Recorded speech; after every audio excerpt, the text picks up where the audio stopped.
How's it going, everybody? Thank you, Jersey. All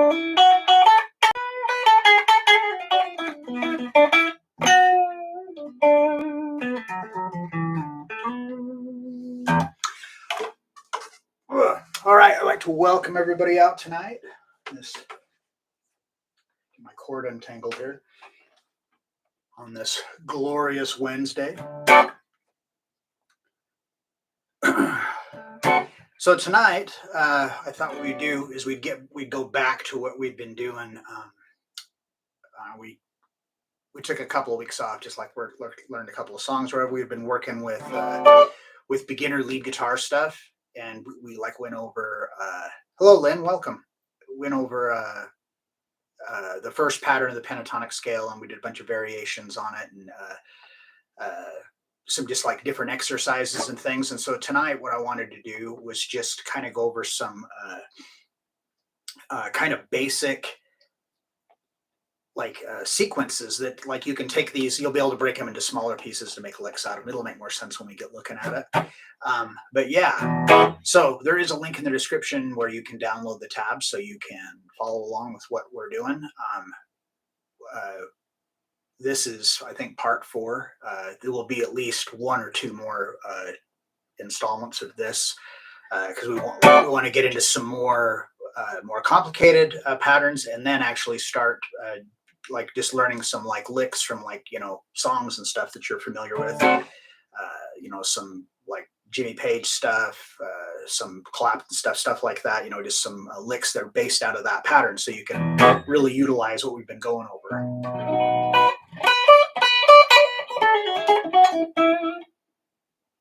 Hello, Carrie. Welcome.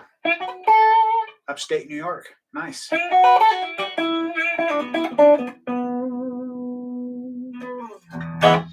Yeah, so grab those tabs and we can get going. And if you like the content that I'm doing, like the stuff that I'm doing, it'd be super cool if you hit that thumbs up button. It really helps for Guitar Control to know that I'm doing a good job and I'm doing stuff that you guys are into.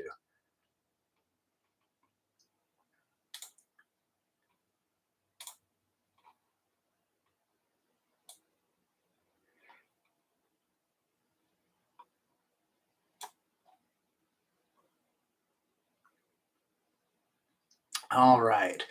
So hopefully everybody's had a chance to download those tabs. So I've got it broken down into, we're going to do some sequences that are ascending and then some sequences that are descending. And we'll talk a little bit about how you can combine the ideas together. So with soloing, whether, if you're just improvising or if you're like composing a solo or whatever, very, very often you're going to find with pentatonic stuff, well, not just with pentatonic stuff, but like the things we're going to be talking about are pentatonic, that they're just little sequences of notes, so many notes descending, so many notes ascending, vice versa. And it's a little repeating pattern, usually based on 2 strings or 3 strings. Once you get this down how it works, it's really, really easy to use this concept in on the fly, like when you're trying to improvise. And I know a lot of you guys you're probably thinking that improvisation is just something that's unachievable or you can't get right now or whatever, and that's really not true. It's just like anything else. You're gonna you got to start at the bottom and work your way up.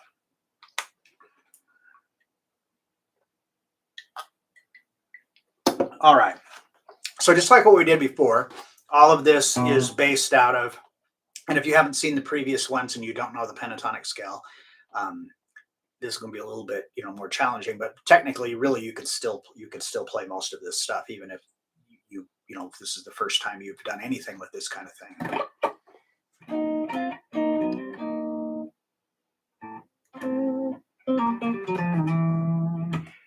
Hello, Dean. Welcome.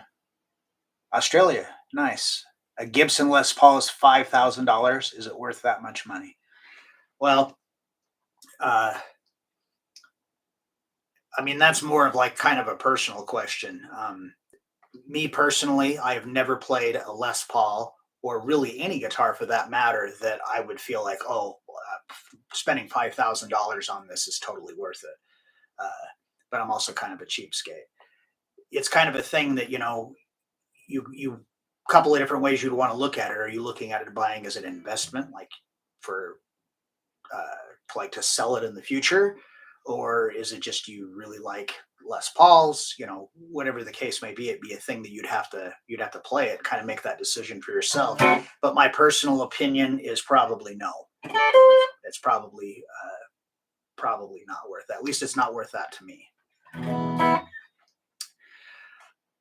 All right. So this very first one, oh yeah. So before I forget, so we're doing all this in B. So if we're doing the pentatonic scale, it'd be 7, 10, 7, 9, 7, 9, 7, 9, 7, 10, 7, 10. Reason I'm doing it in this key is because it's kind of a neutral spot. If you're kind of green, uh, the further you go up, the frets are close together. It's very compact. Further down the neck, the frets are a lot farther apart. Your arms extended. So just starting off, I feel like this is just kind of a good neutral place. Now that being said, all of this stuff that we're looking at is all movable. So it's all written to be in B minor, but you could transpose it to whatever key you want because it's going to be the same pattern, just starting in a different location. So that's something that as you learn these things, I would recommend that you do that instead of just always practicing them in B.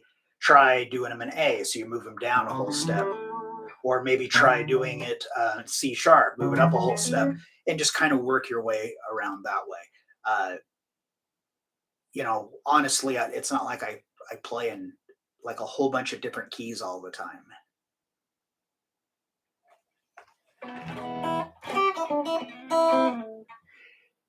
Oh, you just want it for yourself because you've never had one?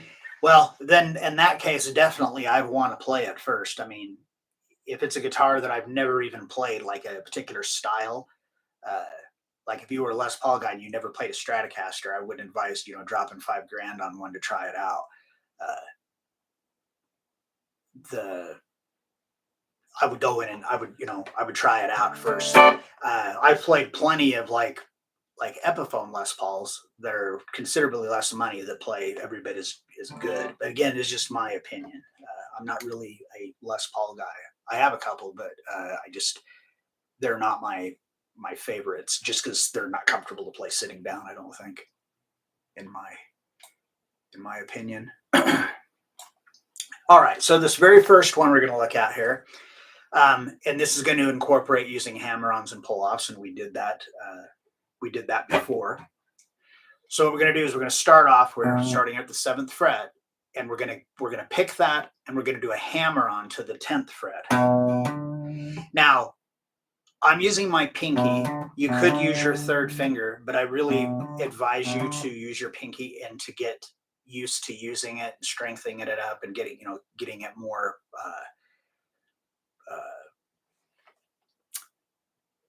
Can't think of the word I'm looking for here. Make it a little more handy. Like right now, your pinky, it doesn't get a lot of use, so it's not very strong. It's not very coordinated.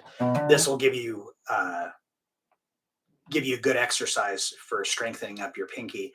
I feel that it's really important to use it. I just think it makes it easier. Not that there's not a lot of great players who never use their pinky. Hey, no problem, Dean. I hope that helps. I know, there's lots of players that never use their pinky who are just absolutely amazing, but I just feel that it makes it easier, especially if you're like me and you have smaller hands. It really helps to not feel like you're constantly, stretched out, really stretched out in your hand. All right, so we're going to start there on the 7th fret, and we're going to pick, and we're going to do a hammer on to 10, and then we're going to pull back off to 7, and then hammer back to 10 again. Then we're going to go to the 7th fret on the A string, and then we're going to go back to the 10th fret of the low E string.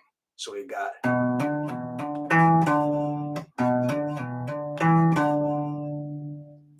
Now, I said earlier that a lot of licks are based on on just basically a pattern.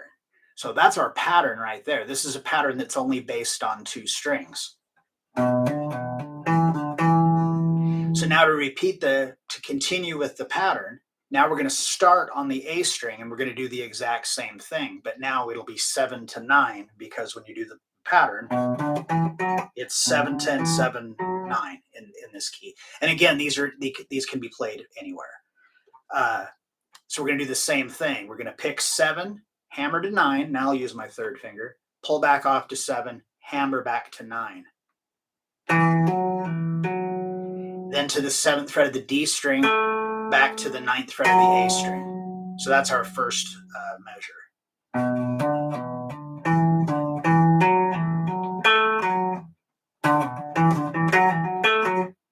So it's a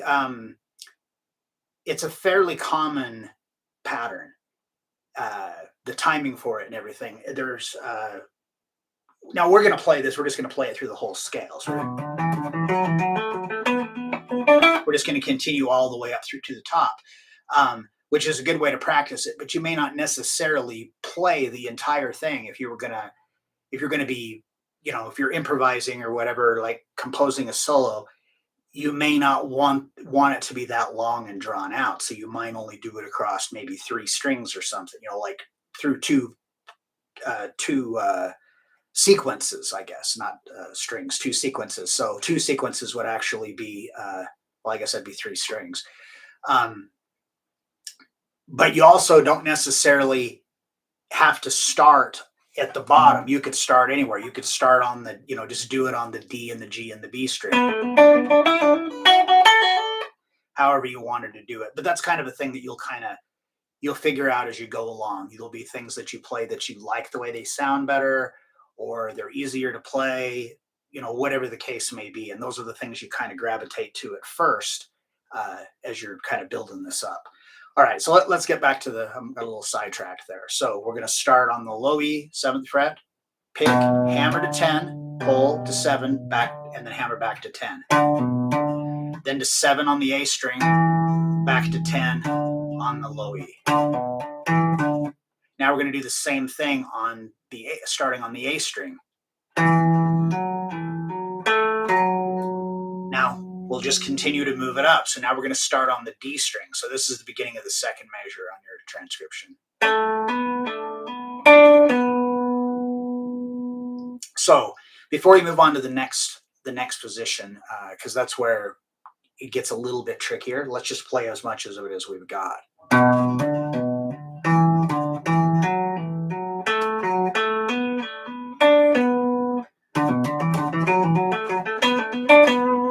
See, that right there would be enough for like a little run in a solo or whatever. Oh, thank you, J Mac. Is that right? Sorry, I can't see. Like, got the wrong glasses on. J Mac 619.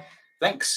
Yeah, I used to actually have more, believe it or not, but I had to sell quite a few of them a couple of years ago. Thanks, Dean. Really appreciate it. Thanks for watching. Let's see here. Okay, so now starting on the G string, it's the same sequence. But remember now, when we go to the B string, the second note, the first note on this is always on the same fret in this pattern. So the note that your first finger plays is always going to be the 7th fret on each string in the key that we're in. Now, when we go to the B string, we're back up to a step and a half. So I'm back up to my pinky. So you get this.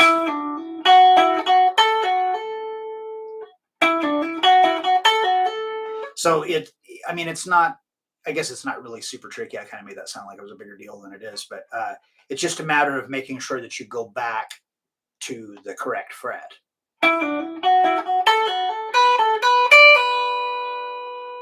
So the whole sequence. So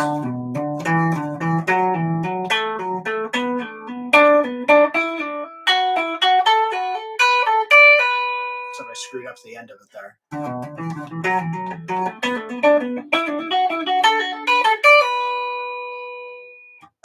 All right. So again, you wouldn't necessarily have to start at the top. You could start, you could even just do that much of it and just add that into something else. So that's kind of what we'll do maybe next week is we'll make them more into like licks and less of these long, just like uh, exercise sequence. But this is a good way to start with it because you develop muscle memory, you get the strength, you get your timing and everything down. And then when you start putting them together in licks, you kind of already know all the little pieces. It's just a matter of putting them together.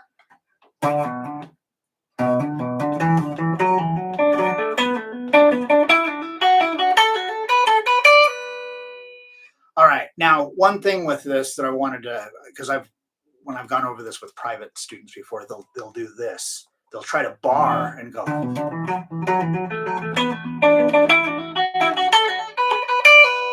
Technically, it'll work, but it's not really a good way to play because if you were trying to do, just take a section of this to like create a lick out of it or to combine it with something else, you wouldn't bar your finger all the way across unless it just happened to be a bunch of stuff that would work that way. So not saying it's obviously possible, I just did it, but it's not really a good way to do it. So how I kind of work three strings at a time and then shift up.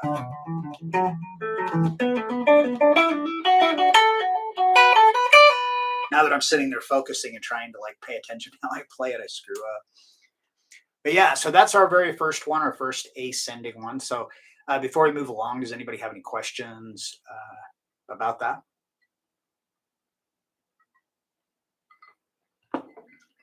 Or just guitar related questions in general? As you can see, that it's pretty easy going.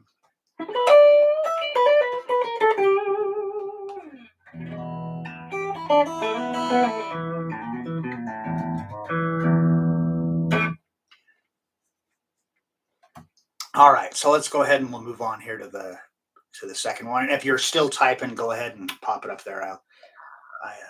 I try to be coordinated enough to read comments and play at the same time, but if you've been here before, you know that doesn't always work out. Okay, so this next one, we're going to be changing it so we're not playing sequential notes, like a bunch of just a constant. We're going to be skipping over notes in the scale. So if you're just going, it's not very musical. I mean, all the notes are in key, and it's a little bit more musical than just like a major scale, but it's still there isn't a whole lot to it. So that's why we mix stuff around. So a good way that you can do to really kind of make it more musical is not to play a bunch of sequential notes in a row. So for this one here, what we're going to do, and again, we're starting here on B, here on the 7th fret. We're going to play the 7th fret of the low E, and then instead of going to 10, we're going to skip that note, and we're going to go to 7 on the A string. So when you play the scale, you would move your finger, up to that string. But rather than do that, what you want to do is you want to roll your finger. This is a really important technique for blues and bluesy rock kind of playing. Like Angus Young does stuff like this just constantly. That we'll do some Angus Young licks and stuff too when we do our, famous licks or whatever we want to call it. As you can tell, I'm really great with coming up with all these really neat names and everything for all this stuff. Said nobody ever. So what I do is I've got my first finger down like I normally would to play that note, so I'm kind of playing on the, more on the bony part of my finger. And then when I go up to the note on the A string, you don't want to just flatten your finger out. You don't want this. You don't want to hear the two notes ring over each other. Not that isn't cool to do that sometimes, but it's easy to do that, but to not do it is a little bit more challenging. So we're going to play this note, and then I'm going to just roll my finger up. Now, if I come back and I play the E string, it's muted because the tip of my finger is still touching that. I don't know how well you can see this. Move this so I can see myself here. See, I'm rolling up to that note. We'll do more of that kind of thing in the future. Okay. Whoops. There we go. All right. So we're going to, and then we're going to go to 9 on the A string. And then we're going to go back to 10 on the low E.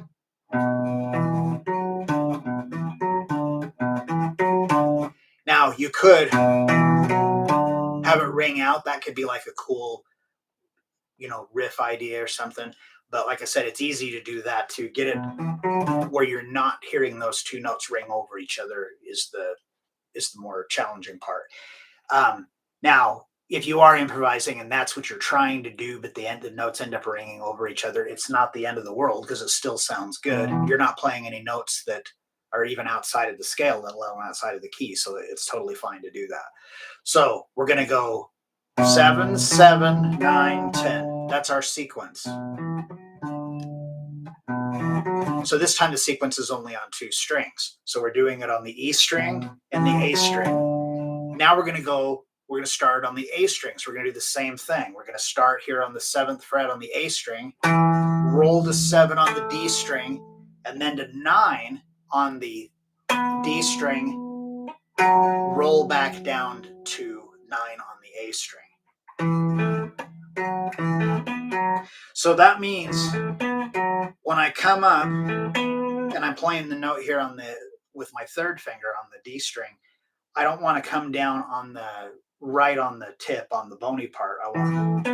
I want to be just a little bit past it, so that way I can roll back down.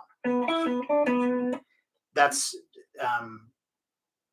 like Muddy Waters, AC/DC, that whole rolling thing. It's like really, really, really common. All right, so if we go through that whole sequence, now A and D string, D and G string. So it just stays the same pattern. Now again, we're going to go to the G and the B string. Now we got to go to the 10th fret on the B string and then back to the 9th fret on the G string. And then on the high E, or the B and the high E. And then we just come back here to the 7th fret here to make it resolve. So.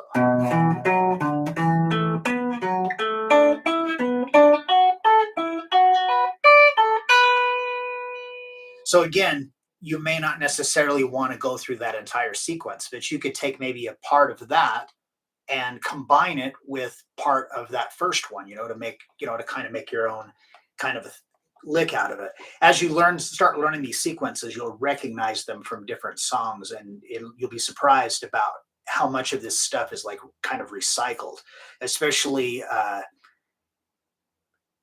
well, I was going to say, especially in like more classic rock kind of stuff, but that may not necessarily be true. It's just I'm more familiar with that kind of stuff than a lot of the like really new kind of music. All right, so we were going to try to combine them like 2 things together. We could like, let's see.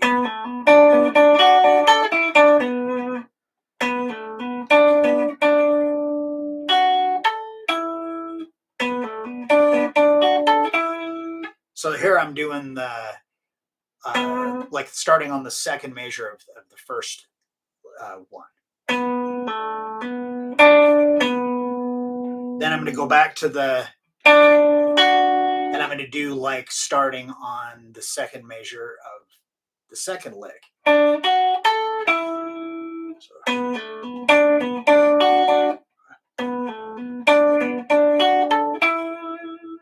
So that already has some melody to it. It already sounds more musical.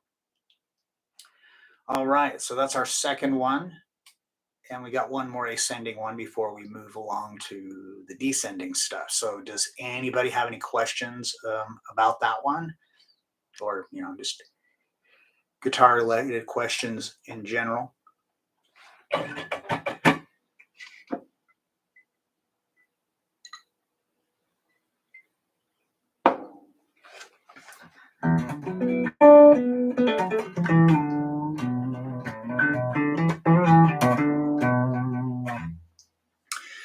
All right.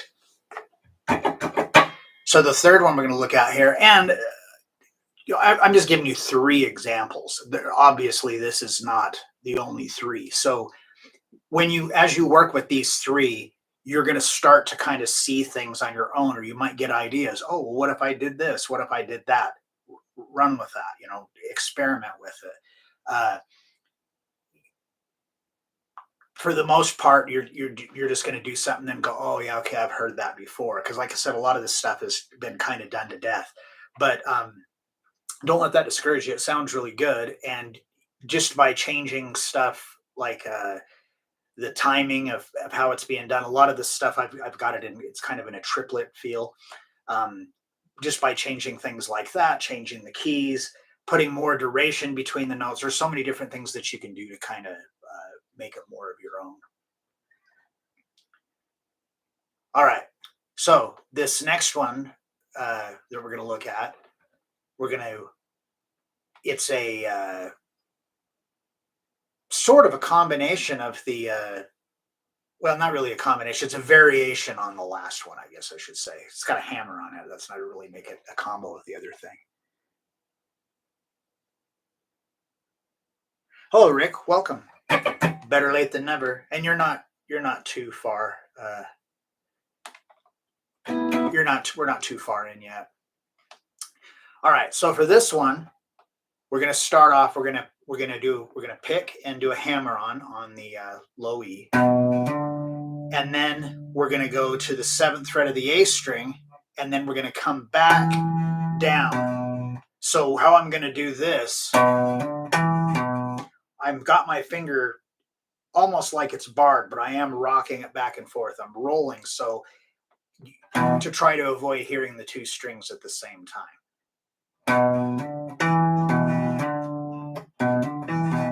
So that's our pattern. So pick, hammer, and then 7 on the A string, roll it back down to the 7 on the low E, and then hammer to 10 again. So that's our sequence right there. So this one's based on 2 strings. Now we're going to move to the A string, do the same thing, but now the notes went from the 10th fret to the 9th fret. We're going to pick, hammer, same thing, pick 7, hammer to 9, to the 9th fret on the D string, roll back down to the 7th fret on the A string, and hammer again. And then do that exact same thing, but up a set of strings. Now we're starting on the D string. So that's our first measure.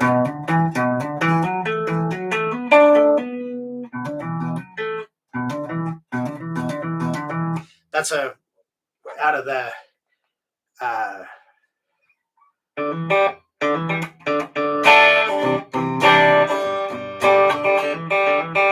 it's the same idea there. So this one's a really easy one to kind of take pieces out of it to mix in with like your improvisation. Okay, so starting on the second measure, we're going to start on the G string.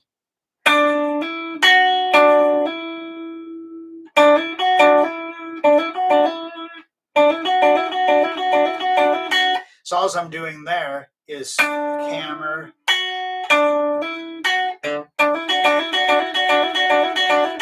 again, very, very common kind of lick, but it sounds pretty cool. Now onto the B string.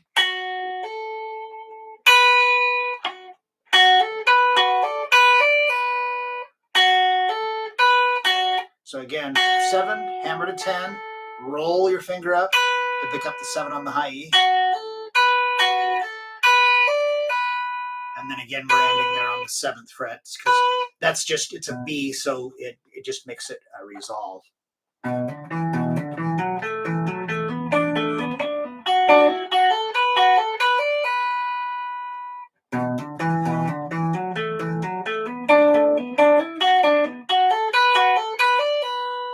twice. That's twice I tried to play it, and both times I ended up hitting a note that was outside of the scale in there. So that kind of stuff can happen. But again, we talked about passing tones before and everything, so it's not like a huge deal. So if it happens, don't let it be the end of the world. Just keep going with the sequence. So with this, we could mix this together with the stuff that we've already done. So if we did the one that we did, now I can't remember. Let's see.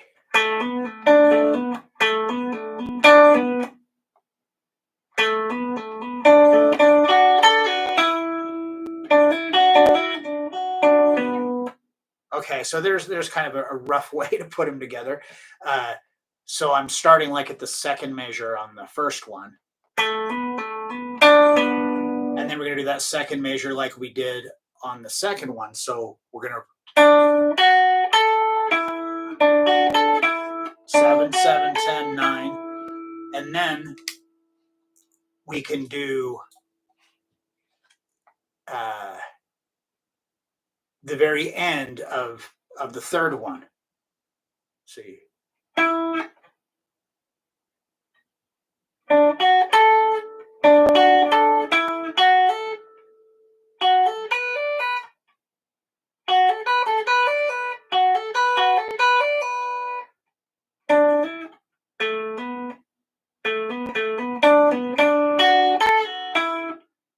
It's really weird because I haven't practiced this before, so I'm just randomly trying to put this together.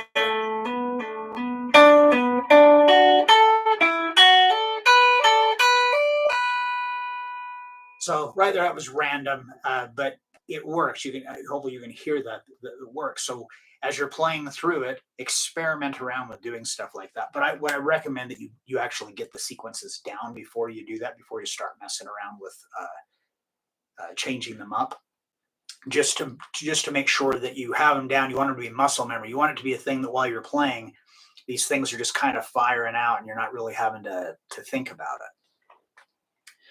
All right, so that does it for the ascending half. So now on the second sheet, we have 3 examples there with descending. So before we move along, does anybody have any questions about the ascending ones?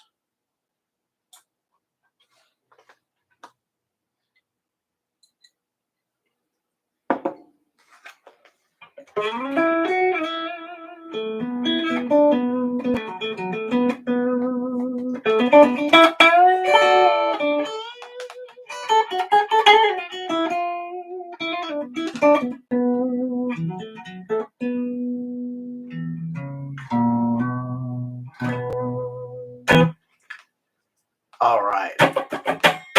All right. So for this first descending one, we're going to look at here. This is actually one that I really, really like. You can play this sequence for a longer duration than the other ones, and it still sounds really good. And again, this is all subject to opinion, but in my opinion, I think this one sounds really good to be played for a long time. It's just got this very just cascading like waterfall kind of a thing going. So what we're going to do, just like we did on the second one of the ascending, we don't want to always have it be, I think it was the second one, we don't want it always be where we're playing notes that are sequential. We want to skip notes. So here we're going to start at the very top. So we're starting on the 10th fret of the high E, and I'm going to pick that, and then I'm going to roll my finger down to get 10 on the B string. Now I'm going to go back to the high E string, and I'm going to do 7, and then roll down to 7 on the B string. So we got. So again, they could ring out, but I like that sound of them being separated from each other.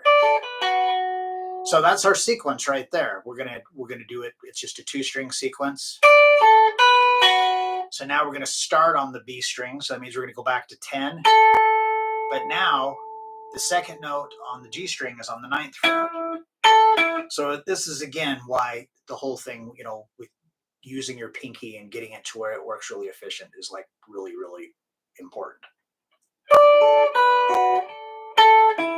So now back to 7, 7. So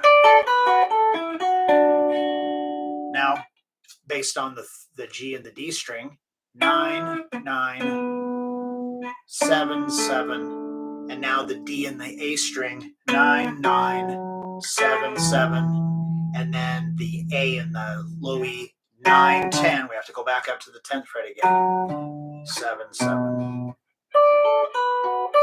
Whoops. Oh my gosh.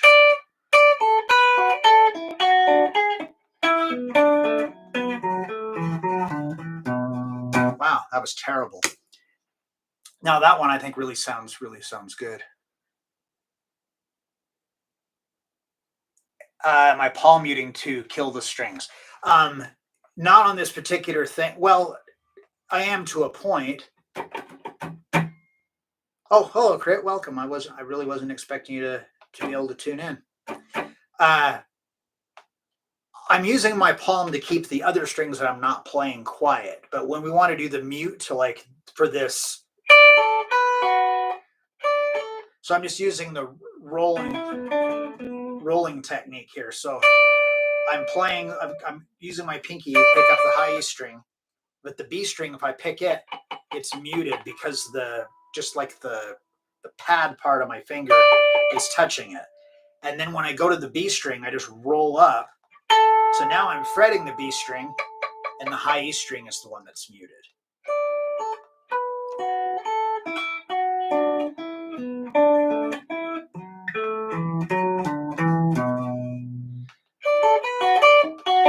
Now you can have them ringing out. That sounds really good too.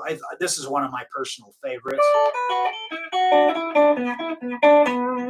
And it's really easy to mix this into with the other stuff. So now you've got, oh, great. Is it Carrie? Sorry, I got the wrong damn glasses. But yeah, glad I could answer your question. So now if we wanted to try to mix some of the descending stuff we did with that, we could do like I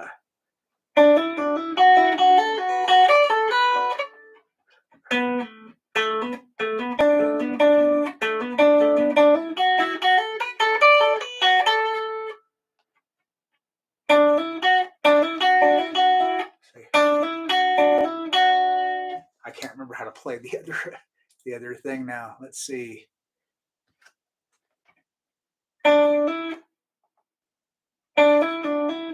Yeah.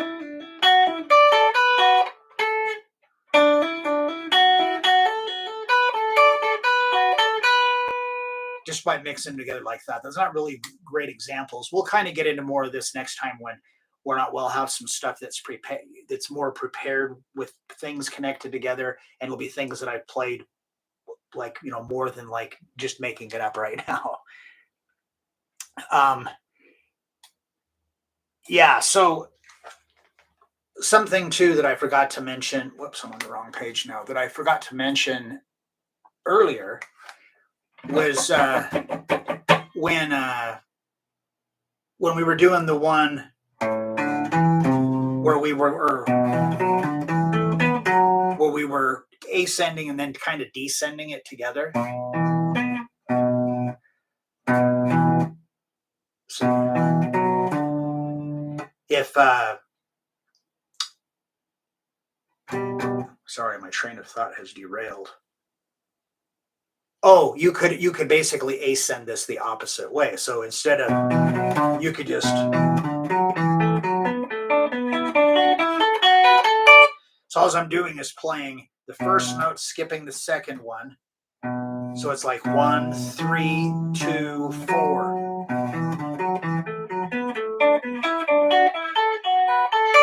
Again, that's not one that you necessarily want to fly across all the strings with, but it does sound good.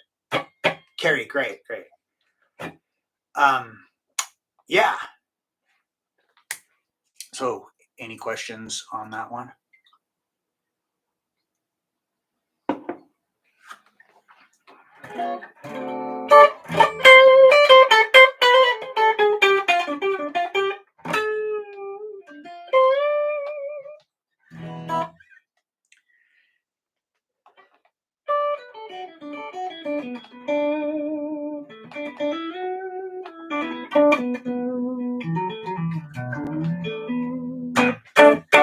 And if you're just joining us, there is a link in the description where you can download the tabs. I mean, we've already gone over a bunch of this, but it'll be, you can watch the rerun and go along.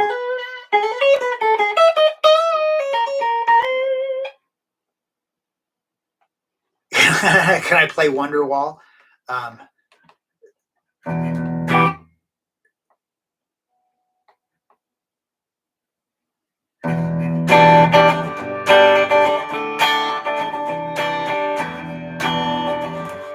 Unfortunately, I can't.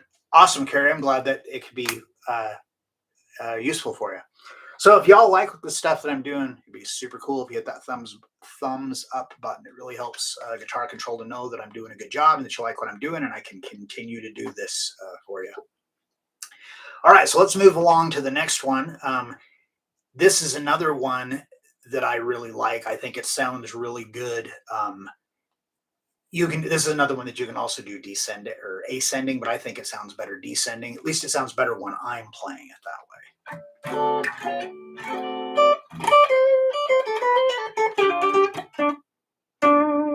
Oh, well, thank you, Craig. I'm glad. I'm glad y'all are getting stuff out of this. Thanks, Rick. Appreciate it. Okay, so for this one here, this one is actually based on 3 strings.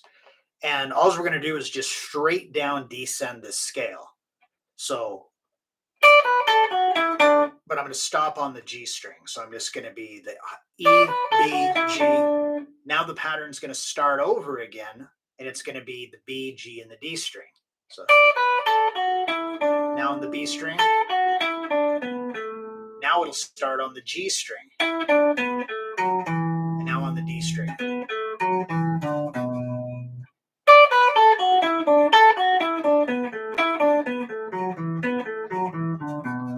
That's very, very musical sounding.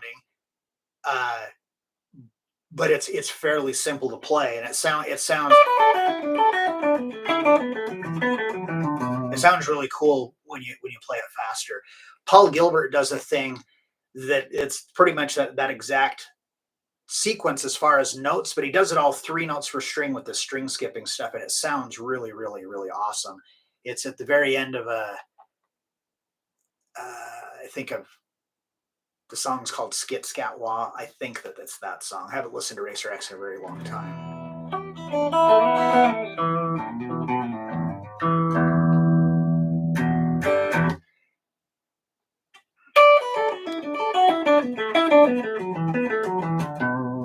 So again, it'd be really easy to mix it in if you're by mixing those 2 together. So I'm whoops.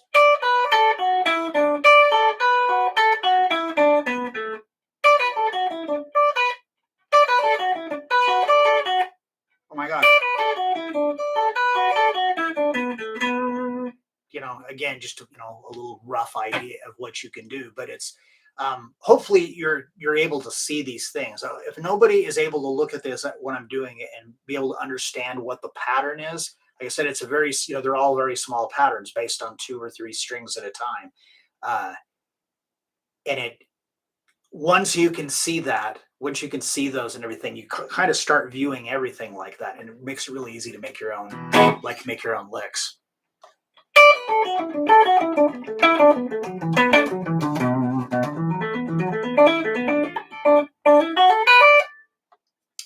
All right. So we got one more to go. This one here is, I can honestly say that this sequence has probably been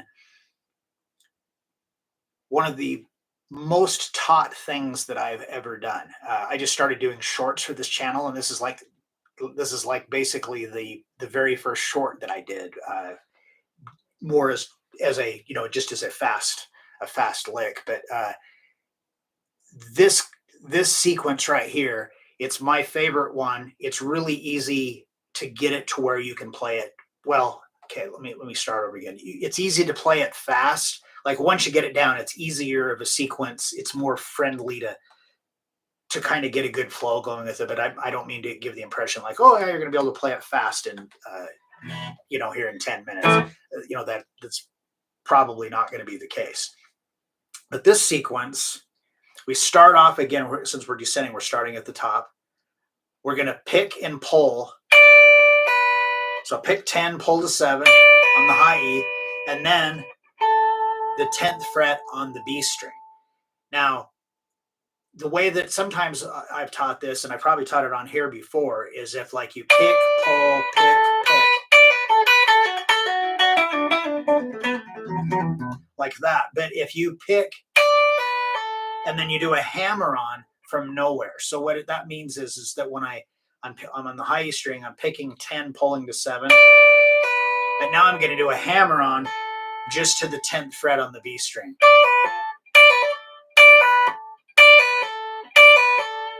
Now, if you have like your, like gain, some distortion on your amp, it's a little easier to kind of get those to make them come out. It's also easier up here for me on that particular one. But anyway, we're going to pick, pull, hammer, and then we're going to go back to 7 on the high E string. Then we're going to go 10, pull to 7 on the B string. So that's our pattern.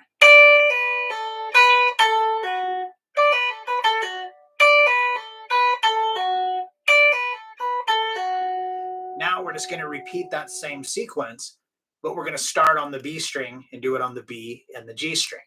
So now I'm going to pick 10, pull to 7 on the B string, and then do a hammer on from nowhere to the 9th fret on the G string, back to the B string, and then pull off 9 to 7 on the G string. So you got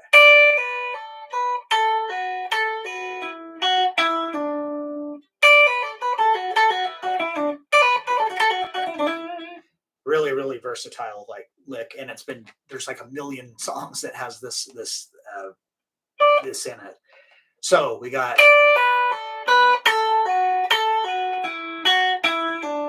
So now we're going to just continue the pattern down. So starting on the second measure, we're going to start on the G string, 9, pull to 7, hammer to the 9th fret, hammer on from nowhere to the 9th fret on the D string, back to the 7th fret of the G string, 9, pull to 7 on the D string.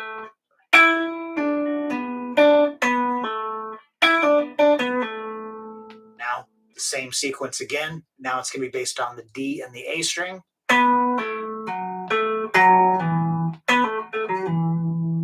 And then finally A and the low E. So again, here we're having to go back up to the 10th fret on the low E string. So 9, pull to 7, hammer from nowhere. You try, use that pinky. Back to 7 on the A string, and then 10, pull to 7 on the low A string. So you got it.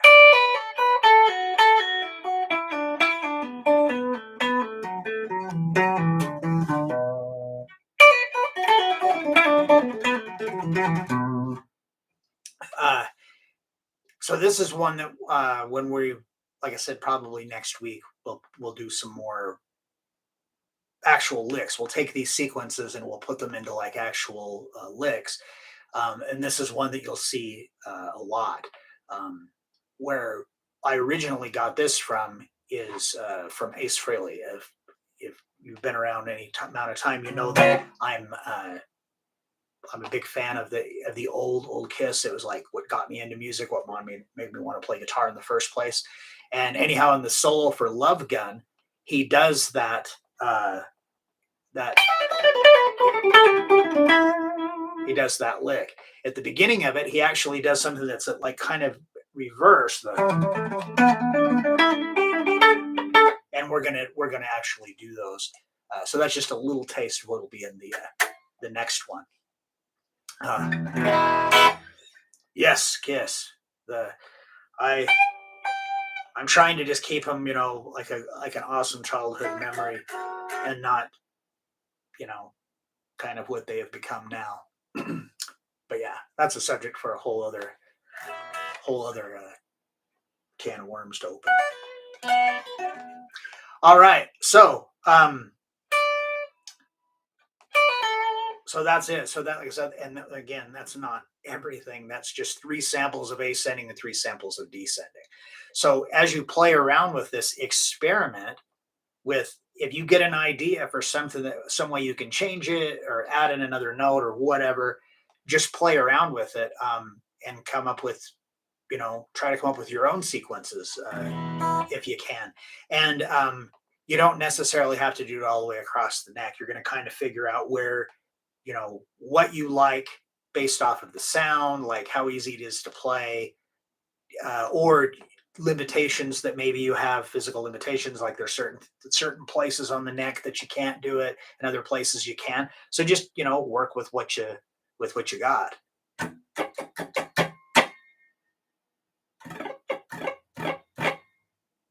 Kiss This, that was actually an album, a compilation album, a bunch of artists like doing covers of Kiss songs. It was called Kiss This.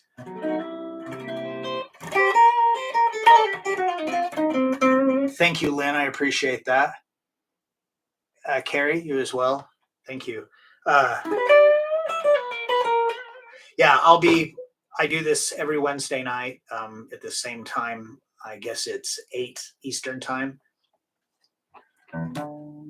Thank you, Jersey. Much appreciated. Um, but yeah, if you haven't been here before, I do all different kinds of things, but we'll be doing this for at least another week or two, tentatively. I mean, we'll get through this eventually, but whether or not it actually happens in the next 2 weeks remains to be seen. We'll see that. Yeah. So, like, sound like a broken record. If you like what I'm doing, hit that thumbs up. It really does help. Subscribe to the channel, hit that notification bell. Aside from the live streams, I do like regular YouTube lessons and the shorts. And Silvio does shorts. Silvio's like, he's just like an absolute monster guitar player. Does some like really cool licks that a lot of them are a little above my pay grade.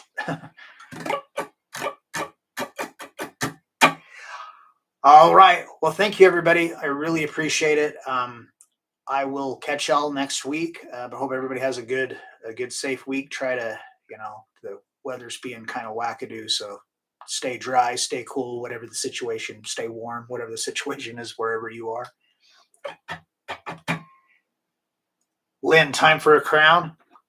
I beat you to it. All right, Rick. That'll be that. Yeah, it'll be on there. All right, everybody. I really appreciate everyone who comes out. Especially you guys who are here every week. It means a lot to me. All right. I hope everybody has a great week, and I will catch you next week. Peace out.